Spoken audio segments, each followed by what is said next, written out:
नमस्कार मित्रांनो, कशा आहात सगळेजण? आज आपण बघणार आहे की ब्लड प्रेशर लहान वयामध्ये सुद्धा वाढत चाललेलं आहे. याचं कारण काय? तर चुकून चुकलेली जीवनशैली. याच्यामध्ये जर समजा आपण बघितलं तर तुमचा संतुलित आहार न नसणं हे सगळ्यात महत्त्वाची गोष्ट आहे. त्याच्यानंतर अवेळी जेवण करणं हे सुद्धा महत्त्वाचं आहे किंवा काही-काही जण न जेवताच राहतात. ते सुद्धा चुकीचं आहे.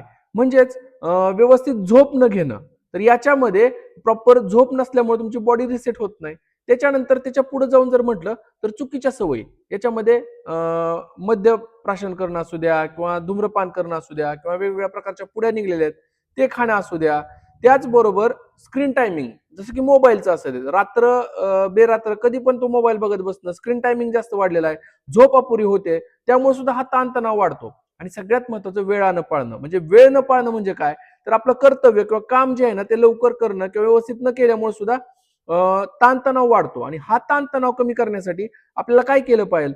सगळ्यात महत्वाचं म्हणजे वेळ पाळली पाहिजे. आपल्या शरीराला सुद्धा वेळ दिली पाहिजे. सगळ्या गोष्टी वेळेत करणं गरजेचं आहे. मग ते पाणी पिणं का असेना, थोड्याफार प्रमाणामध्ये पाणी अधूनमधून पिणं गरजेचं आहे.